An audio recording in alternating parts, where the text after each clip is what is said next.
Bien, hermanos, pues vamos a iniciar con nuestro estudio de esta noche. Gracias a Dios por la oportunidad de poder seguir profundizando en este tema, en todos los profetas del Antiguo Testamento. Seguimos en la parte de la monarquía, ¿verdad? Todos los profetas que estuvieron en este tiempo tan importante. ¿Se acuerdan que la monarquía empieza con Saúl, después con David y termina con Salomón? ¿Verdad? Salomón tiene un hijo, Roboam, y tiene un siervo también, Jeroboam. Con Cristian estuvieron viendo un poquito más acerca de los profetas que estuvieron todavía en este tiempo, pero en esta noche, ahí dice en la pantalla, vamos a ver los reinados de 5 reyes, ¿verdad? Roboam, Abiyam, Asá, Josafat y Basá. Y vamos a ver un poquito de los profetas que estuvieron también en este tiempo junto con ellos, ¿verdad? 4 de los primeros, Roboam, Abiyam, Asá y Josafat, fueron de Judá, y Basá fueron del reino de Israel, es decir, del norte, ¿verdad? Los otros 4 fueron de Judá, es decir, del reino del sur, y simplemente quisiera hacer un recuento histórico, ¿verdad? Para poder nosotros situarnos, como cada miércoles a mí me gusta mucho volver al contexto histórico, volver a nuestra línea de tiempo, ¿no? Para ir más o menos ubicándonos, qué rey fue después de cuál, ¿verdad? Qué profetas profetizaron en qué tiempo o contemporáneos de quiénes fueron, ¿verdad? Así que ustedes saben que todo esto, bueno, ahí está el reino del sur, también se le conoce como el nombre de Abías, que solamente estuvo 3 años. Después de Abías estuvo Asá, contemporáneo de Basá, él es rey del norte, ahorita lo vamos a ver, 41 años, y Josafat, ¿verdad? Que fíjense, su reinado también fue algo extenso, ¿verdad? De 25 años. Si ven la siguiente diapositiva, vamos a encontrar también a los reinos del norte, o no sé si ya la pasaste. Ahí están los reinos del norte, ¿no? Que es Israel. Ahí está Jeroboam, acuérdense que él era un siervo de Salomón, él estuvo 22 años en el reinado. Después vino Nadab, que solamente estuvo 2 años, ¿verdad? Él fue asesinado por Basá. Basá entonces empieza una nueva dinastía, se podría decir, de reyes, estuvo 24 años. Después viene Elá, que estuvo 2 años. Después viene Simri, que solamente estuvo 7 días. Qué reinado tan corto, ¿verdad? Después Omri, que estuvo 12 años. Y terminamos con Acab, que se piensa que fue uno de los peores reyes, ¿verdad? Del reino del norte, esposo de Jezabel, que estuvo aproximadamente 22 años. Yo los quiero animar a algo, a que los anoten, ¿verdad? Ahorita, o tal vez que les tomen foto, si pueden, porque en base a estas 2 ilustraciones vamos a ver un poquito más de contexto histórico. Vamos a dar una pequeña introducción histórica y ya después vamos a ver qué profetas estuvieron profetizando o dando el mensaje bajo qué rey, ¿no? Entonces tómenle foto para que lo tengan presente, y ahorita mientras vayamos dando los datos históricos, ustedes puedan ir pasando, ¿no? De imagen a imagen y pueda estar un poco más entendido. Y fíjense, uno creería que los profetas importantes son los que tienen sus escritos, ¿no? Daniel, Isaías, Joel, Miqueas, Amós.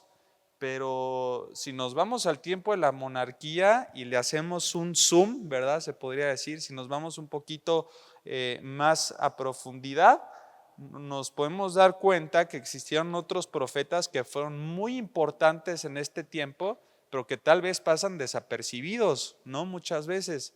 Y es a mí lo que me encanta de este estudio, que yo mismo también estoy aprendiendo de profetas que no conocía, ¿verdad? O que uno los había leído, ¿verdad? Pero no me había detenido un poquito más para ver su historia, su trasfondo y la influencia que tuvieron también en este tiempo, ¿no?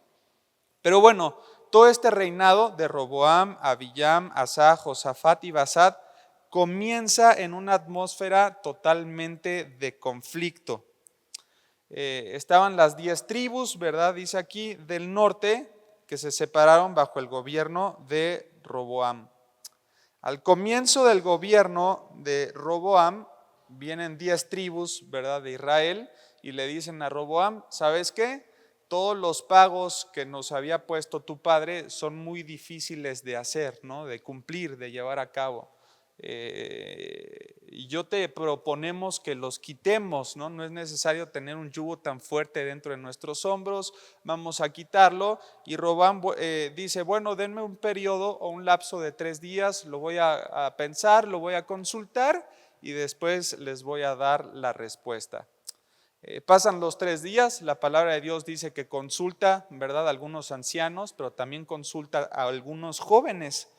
Y después de que toma el consejo, se podría decir, le hizo más sentido el consejo de los jóvenes, ¿verdad?, más que de los ancianos. Tache, ¿no? En la práctica hay una frase que me gusta mucho que dice, si el joven supiera y el anciano pudiera, sería un tesoro, ¿no? Entonces, a nosotros siempre nos formaron, por ejemplo, a Cristian y a mí, a mis primos, a la familia y en el ministerio en el que estamos, siempre nos formaron con una convicción. Tengas la edad que tengas, siempre es bueno tener un consejero que tenga más experiencia y años que tú, ¿verdad? Si tienes 50 años, búscate a alguien de 60, de 70. Si tienes 70, búscate a alguien de 80. Si tienes 80, alguien de 90, ¿no? Porque siempre la sabiduría y la experiencia va a dar buenos consejos, ¿no? Y qué mejor que sean bíblicos por la trayectoria que han tenido, etcétera, etcétera. Pero bueno, una pequeña aplicación, ¿verdad? Porque debido a esta mala decisión, Roboam, por haber tomado en cuenta el consejo de los jóvenes, se vino un desastre, ¿no? Se vino algo muy fuerte para todo el pueblo de Israel, se podría decir, las 12 tribus. Roboam entonces atiende este consejo de los jóvenes y no solamente esto, dice, mas aún les dijo que les imponía un yugo más pesado que el que su padre les había puesto. Imagínense, o sea, le voy a aumentar, no hagan de cuenta, un 20, un 30% a todos los tributos que se tenían que pagar antes. Bueno, ahora el yugo va a ser mucho más pesado sobre sus hombros. Obviamente 10 de las tribus no estuvieron de acuerdo y dijeron, no, nosotros nos separamos, nos independizamos de alguna forma y nosotros decidimos poner como cabeza a Jeroboam, ¿verdad? Que era uno de los servidores de Salomón, se podría decir. Entonces se hace la división, ¿verdad? Y el contexto en el cual nos estamos moviendo es un contexto de mucho conflicto. Y es un conflicto, hermanos, que dura muchos años, 25, 30 años, ¿verdad? Un conflicto que empieza Roboam con Jeroboam. No se menciona tanto conflictos militares, se podría decir, pero sí algunos conflictos geográficos. Se cree que hubo una pelea constante para poder ganar un poco más de terreno en un reino que del otro, ¿verdad? Y resulta que la tribu de Benjamín era una de las tribus en donde estaban las partes limítrofes, ¿no? ¿Sí se dice limítrofes? O bueno, en los límites se podría decir, o en las fronteras una de la otra, ¿verdad? Entonces por ahí se estaban peleando a la tribu de Benjamín, porque si se ganaba la tribu de Benjamín, se ganaba entonces muchísimo terreno, ¿verdad? Entonces la primera reacción de Roboam al ver que las 10 tribus se separan, se independizan, que ponen a Jeroboam como líder, ¿qué es lo que hace Roboam? Fue reunir a un ejército para tratar de volver a someter a todos aquellos que se habían atrevido a levantarse en contra del reinado de su padre, que ahora era de él, ¿no?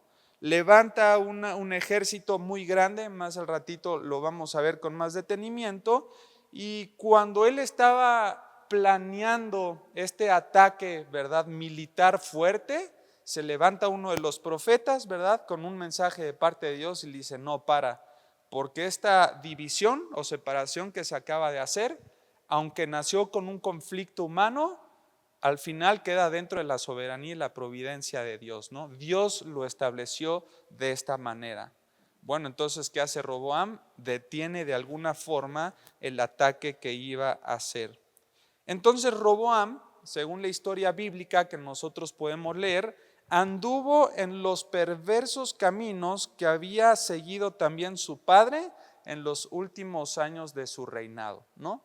Un reinado totalmente alejado de Dios, no podríamos decir que fue teocrático, todo lo contrario, estos adoptaron mucho de la cultura cananea, se podría decir, empezaron a edificar lugares altos, estos lugares altos son como templos, ¿verdad?, que los países o los extranjeros, otras culturas construían para tener una especie de templos para adorar también a sus dioses.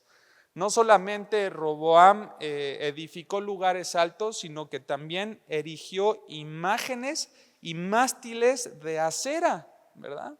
E incluso dice aquí, permitió a los sodomitas habitar en una tierra que era la tierra prometida que Dios ya se las había dado, que con mucho trabajo habían logrado de alguna forma expulsar a los pueblos que estaban allí estacionados, y después de expulsarlos y después de muchos años, este rey permite que los sodomitas, habiten otra vez en la tierra.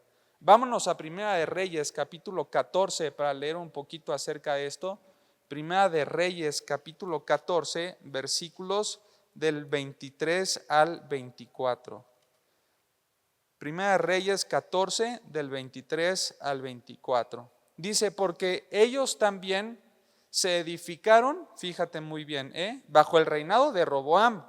Fíjate lo que dice en tu Biblia el versículo 21, como título te va a poner reinado de Roboam, ¿no? En el versículo 21 de Primera de Reyes 14. De ahí te saltas al 23 y dice, porque ellos también se edificaron lugares altos, estatuas e imágenes de acera en todo un collado alto y debajo de todo árbol frondoso. Versículo 24, hubo también sodomitas en la tierra e hicieron conforme a todas las abominaciones de las naciones, fíjate, que Jehová había echado de delante de los hijos de Israel. Así que, pues, hermanos, ustedes imagínense, ¿no? Qué influencia tan corrompida empezó a permitir Roboam dentro de su gobierno, y pues bueno, todo lo demás son las consecuencias de las decisiones tan graves espiritualmente hablando delante de Dios, ¿no? Con Jeroboam, como bien les decía, Roboam estuvo en un constante conflicto. Primera Reyes, capítulo 14, el versículo 30 ahora. Fíjense lo que dice el versículo 30. Y hubo guerra entre Roboam y Jeroboam, ¿qué dice? Todos los días. ¿Te imaginas levantarte, no tener paz, estar en conflicto, estar tratando de ganar tierra de alguna forma? No solamente eso, Roboam tuvo dos enemigos principales que fueron fuertes, ¿no?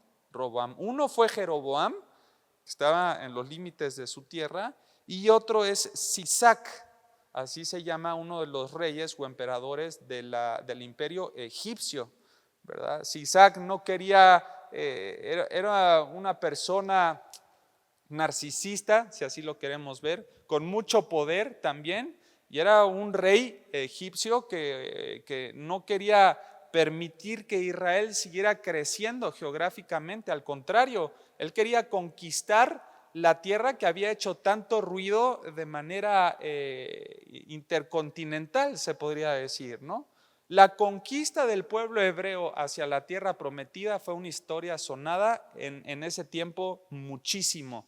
Se propagó a lo largo de todas las culturas, de todos los pueblos en otros continentes, y pues bueno, dentro de todo el poder que tenía Sisac dentro de su reinado, ¿verdad?, y de su imperio, pues bueno, uno de los principales objetivos que tenía era también conquistar el reino de Roboam. Entonces Roboam tiene dos enemigos principales, Jeroboam y Sisac, uno de los grandes emperadores o bueno, de los reyes o gobernantes que estaban en Egipto, ¿no? Podemos continuar entonces con la parte histórica, y el hijo y sucesor de Roboam fue Abiyam, o dentro de otras palabras lo pusimos ahí también, Abías, ¿no? Abiyam o puede ser también Abías. Este hijo sucesor de Roboam, el siervo de Salomón, solamente reinó durante 3 años. Y este rey anduvo literalmente en los caminos de su padre. Duplicó lo que vio en su abuelito, se podría decir en Salomón, lo siguió también Roboam y bueno, Abiyam de alguna forma o Abías también continuó la lucha que su padre tenía en contra de Jeroboam, ¿verdad? Solamente que la lucha que él hizo, aunque fue en un periodo de tiempo mucho menor, se podría decir que su lucha fue más eficaz, se podría decir, o con un mayor éxito. Vean lo que dice Segunda de Crónicas, vamos rápidamente. Capítulo 13, vamos a leer un poquito, Segunda de Crónicas, capítulo 13, y vamos a leer del versículo 3 al 19. ¿Están ahí?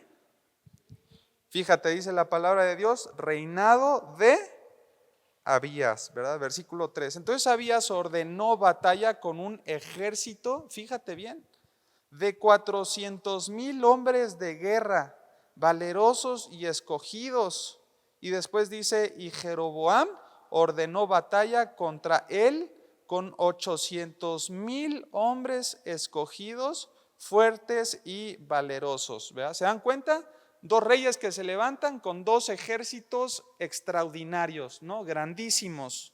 Versículo 4, y se levantó Abías sobre el monte de Semarraim, que está en los montes de Efraín, y dijo, oídme Jeroboam y todo Israel. ¿No sabéis vosotros que Jehová Dios de Israel dio el reino a David sobre Israel para siempre, a él y a sus hijos bajo pacto de sal? Pero Jeroboam, hijo de Nabat, siervo de Salomón, hijo de David, se levantó y rebeló contra su señor. Y se juntaron con él hombres vanos y perversos, y pudieron más que Roboam, hijo de Salomón, porque Roboam era joven y pusilánime, y no se defendió de ellos. Y ahora vosotros tratáis de resistir al reino de Jehová en mano de los hijos de David, porque sois muchos y tenéis con vosotros los becerros de oro que Jeroboam os hizo por dioses, ¿verdad? Bueno, podemos adelantarnos por ahí al versículo 17, nos saltamos al versículo 17 y dice la palabra de Dios, y Abías y su gente hicieron en ellos una gran matanza, ¿verdad? Así nos los narra. Y cayeron heridos de Israel 500,000 hombres escogidos. Fíjate el versículo 18, así fueron humillados los hijos de Israel en aquel tiempo, y los hijos de Judá prevalecieron, porque se apoyaban en Jehová, el Dios de sus padres. Y siguió Abías a Jeroboam y le tomó algunas ciudades, ¿te das cuenta? Ahí estaba expandiendo su territorio, se podría decir.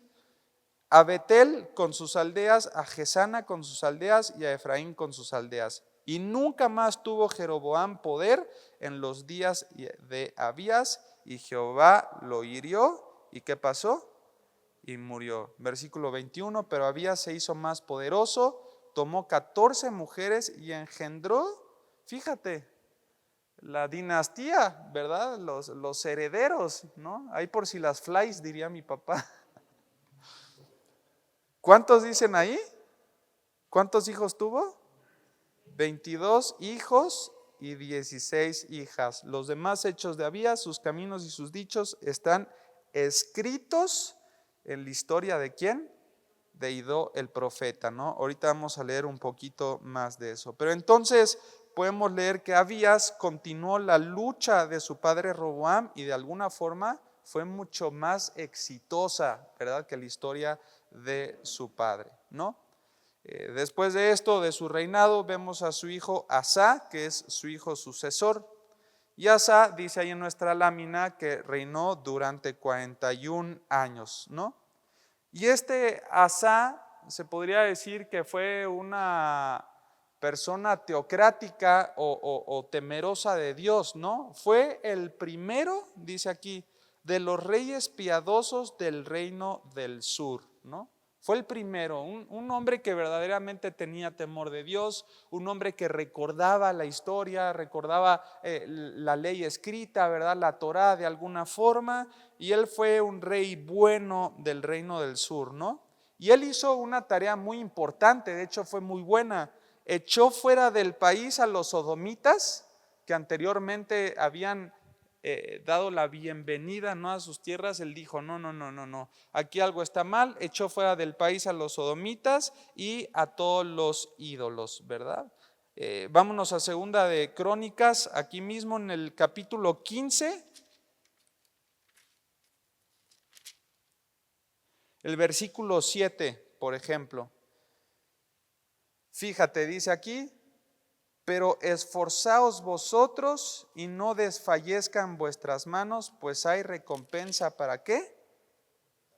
Para vuestra obra, ¿verdad? Entonces, bueno, la historia continúa, ¿verdad? En el versículo 13, por ejemplo, o 12 del capítulo 15 dice: entonces prometieron solemnemente que buscarían a Jehová, el Dios de sus padres. Fíjate qué diferencia: de todo su corazón y de toda su alma, y que cualquiera que no buscara a Jehová, Dios de Israel, muriese, grande o pequeño, hombre o mujer. Y el versículo 14, mira los resultados de su influencia. Dice: y juraron a Jehová con gran voz y júbilo, al son de trompetas y también de bocinas, ¿no?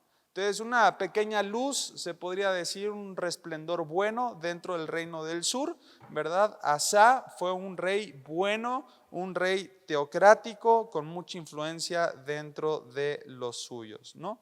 De esta forma después vino Josafat, más adelante lo vamos a ver, pero Asa fue contemporáneo, como dice también en nuestra lámina, del reino del norte, de Basá, el rey de Israel, ¿verdad? Basá duró 24 años en el reinado, ¿no? Pero en el plano religioso, hablando acerca de Basá, siguió los pasos de Jeroboam y de Nadab. Ahías había predicho, tú hablaste, Cristian, acerca de Ahías, el profeta. Habló acerca de Ahías. Bueno, entonces ya tenemos un poquito de luz en cuanto a eso, ¿no? Él había profetizado en contra de Jeroboam, ¿verdad? Y pues bueno, Basá fue amonestado por el profeta Jehú también. Y bueno, la historia continúa, ¿no? Pero Basá fue entonces contemporáneo de Asa. Bien, volvemos al reino de Judá.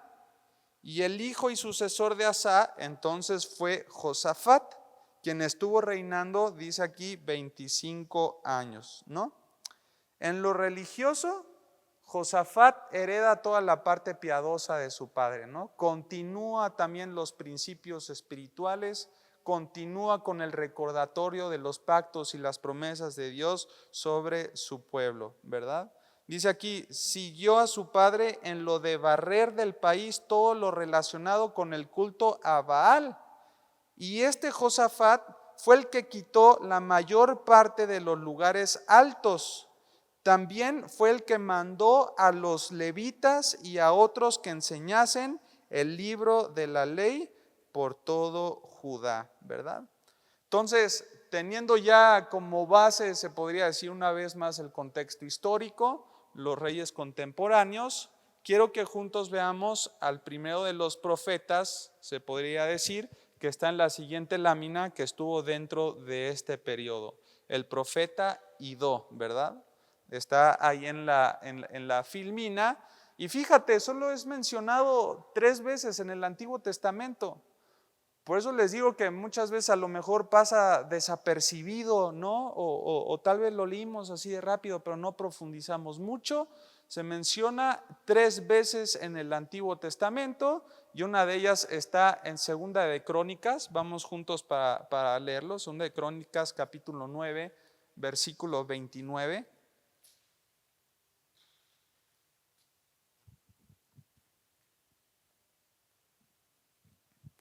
Segunda de Crónicas 9:29 dice, ¿están ahí? Los demás hechos de Salomón, primeros y postreros, ¿no están todos escritos en los libros del profeta Natán, en la profecía de Ahías Silonita y en la profecía, fíjate cómo le llaman, vidente, Idó, contra Jeroboam, hijo de Nabat? Ahí está la primera mención. Vámonos a 2 de Crónicas capítulo 12, versículo 15.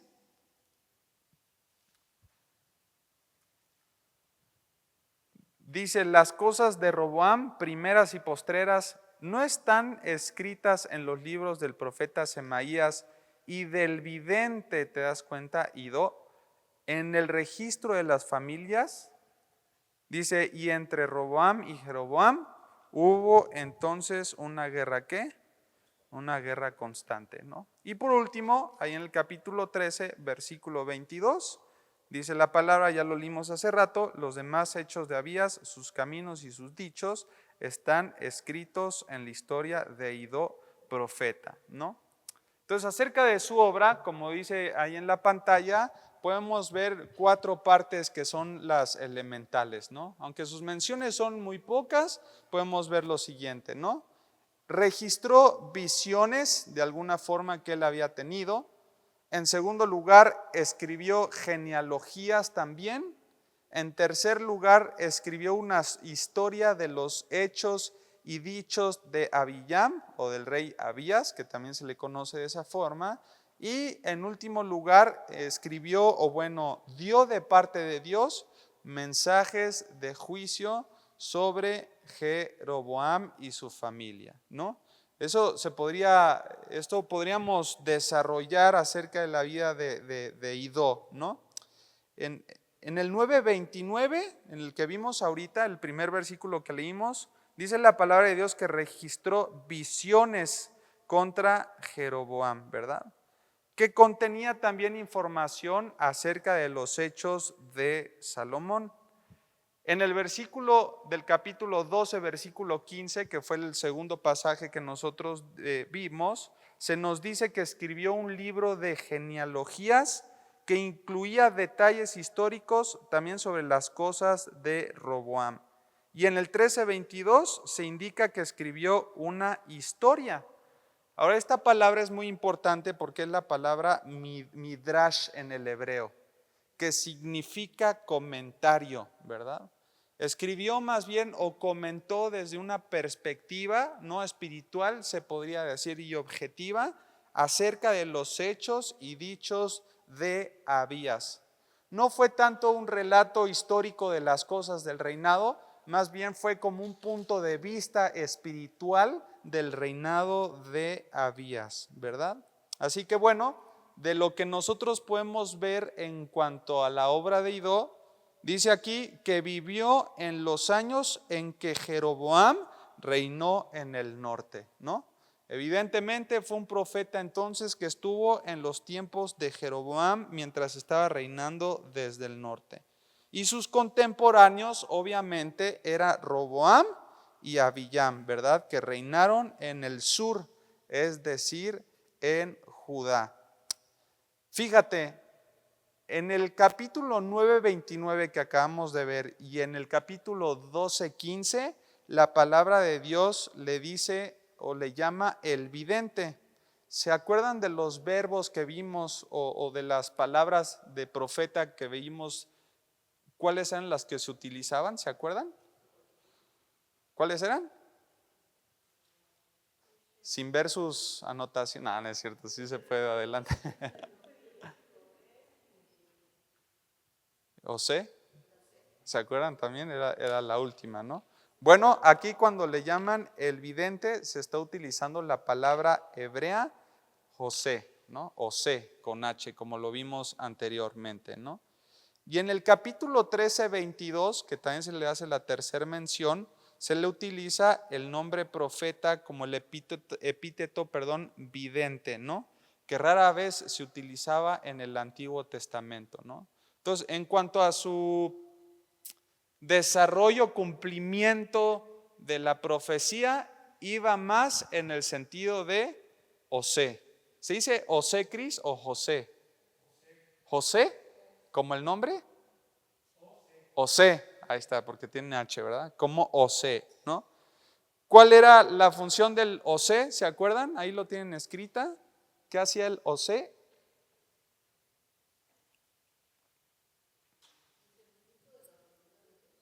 Ok, discernimiento de la voluntad de Dios. ¿Qué más vimos? ¿Se acuerdan qué hacían? Recibían y después, ahí está, ¿no? Literalmente eso. La función específica de recibir revelaciones de parte de Dios y comunicarlas a otros con fidelidad, ¿verdad? Respetando el mensaje que habían recibido de parte de Dios, sin cambiarle el sentido, sin agregarle palabras, así como lo recibían, así lo tenían que transmitir de una manera fiel, ¿verdad?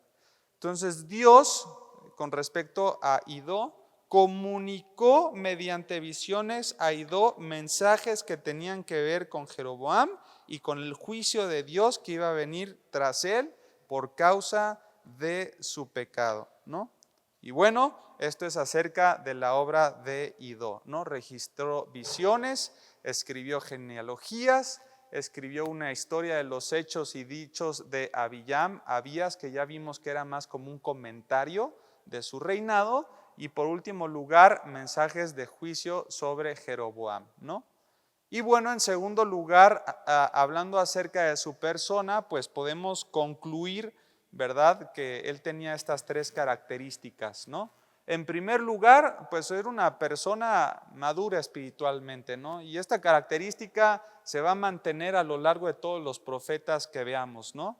Yo creo que Dios nunca escogería a un hombre, ¿verdad?, para transmitir su mensaje que no tuviera la suficiente madurez espiritual, ¿no?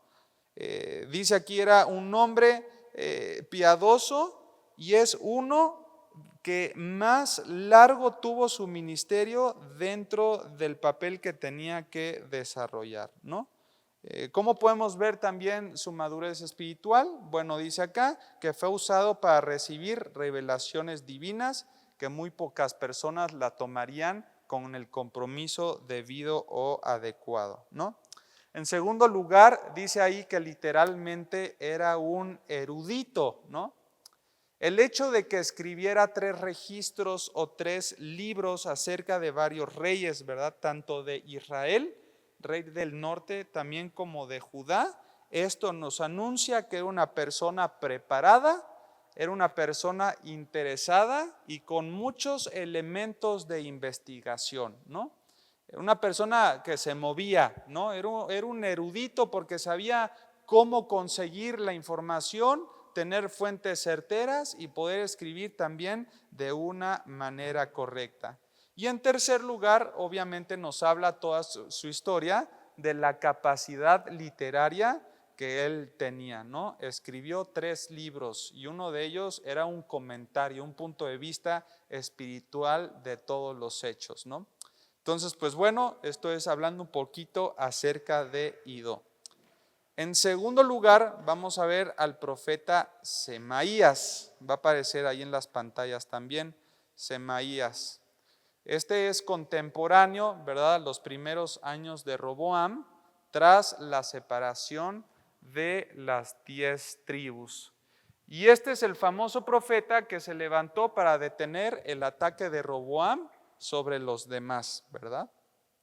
Fíjate, dentro de su obra, ahí el primer punto dice, detuvo el ataque de Roboam, pero quiero que se den cuenta de la magnitud de este ataque.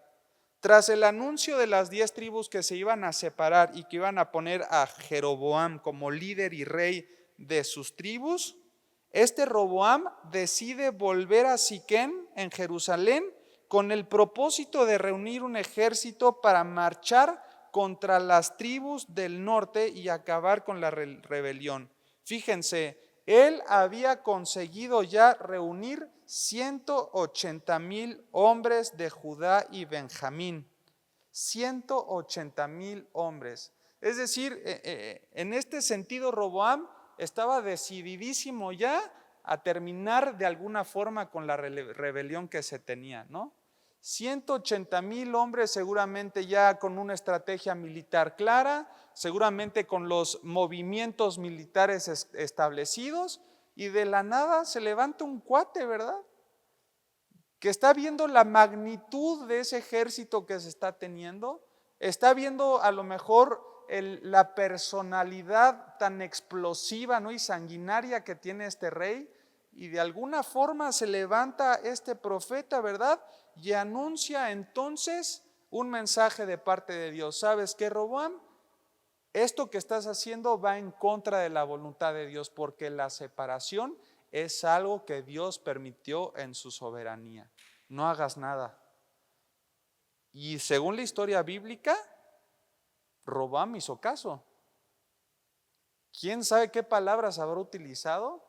¿De qué manera lo ha de haber influenciado? Obviamente bajo el poder de Dios, ¿no? Eso es lo que creemos nosotros. Pero para detener a una persona con unos planes semejantes a estos es extraordinario, ¿verdad? Solo una obra sobrenatural. Si yo me acuerdo que cuando quería jugar fútbol, cuando estaba lloviendo, yo estaba bien decidido. Y de repente mi mamá me decía, no, ¿cómo crees? Híjole, para que me convenciera estaba difícil. Yo estaba bien decidido, ya tenía los planes. Seguramente a ustedes les ha pasado en algunas áreas de su vida, ya planean dentro del trabajo, del negocio, y a lo mejor tu esposa, ¿verdad?, se levantó con una perspicacia o sensibilidad del Espíritu Santo y te dice, oye, yo no creo que sea por ahí. Y el otro, o a lo mejor tú te quedaste así como, pues ¿cómo no? ¿No? ¿Cómo me dices ahorita si ya tenemos la inversión, el material, tal vez los elementos, los acuerdos, los permisos? De repente me dices que no. Bueno, de alguna forma Semaías tenía un reconocimiento, ¿verdad?, por parte de Roboam. Pero bueno, esa es la primera obra, ¿no?, que se anuncia. La segunda es un mensaje no alentador en contra de Sisac, ¿no? De alguna manera Sisac se entera que toda la tierra de Canaán que había sido conquistada estaba sufriendo una separación, ¿verdad? Y cuando un gobierno se separa, ¿no?, entonces deja muchos puntos vulnerables, ¿no? Lo tiene como esquinado, se podría decir. Y Sisac dijo, este es mi momento para poder atacar. Y ahí en Segunda de Crónicas, capítulo 12, del versículo 5 en adelante, ya ustedes lo van a leer, de alguna forma el rey que estaba también en este momento quiere saber cuál es la opinión de parte de Dios, ¿no? Se levanta Semaías y le dice, por la dureza de tu corazón, Sisac va a prevalecer en contra de ustedes, es decir, los va a acabar, ¿verdad? Y de repente, ¿qué es lo que dice el rey? Dios es justo, ¿no? Y dice, pues ni modo, como nos sometemos a su soberanía. Y al ver esta conducta que tuvieron, entonces Dios decide revertir el daño. Les dice, no, por cuanto tomaste bien la primer profecía, adivinen que van a prevalecer, en contra del ataque de los egipcios. Entonces, pues lo salvó, ¿verdad? Gracias a la respuesta que ellos tuvieron, que fue buena, fue Dios movido a misericordia, y entonces Semaías llevó el mensaje de juicio primeramente de Sisac. ¿Sí es Sisac? ¿O cómo dijimos? Sisac, sí. Y después el mensaje de esperanza también hacia Sisac. Y en tercer lugar, pues también nos dice la palabra de Dios que escribió relatos históricos acerca de los reyes, ¿no? Un poquito acerca de su obra. En cuanto a su persona, lo que les dije hace un momento, se repite la característica, ¿no? Maduro espiritualmente. En segundo lugar, por el hecho tan predominante, ¿no?, que tuvo, podemos darnos cuenta que era una persona respetable y con mucha autoridad, ¿no?, para que le hicieran caso. El tercer lugar viene de cajón, ¿no? Ya es implícito, ¿no? Se podría decir valentía, un profeta realmente valiente para enfrentar a un rey tan sanguinario, ¿no?, con poco temor de Dios y decidido con un ejército grande de 180,000 hombres.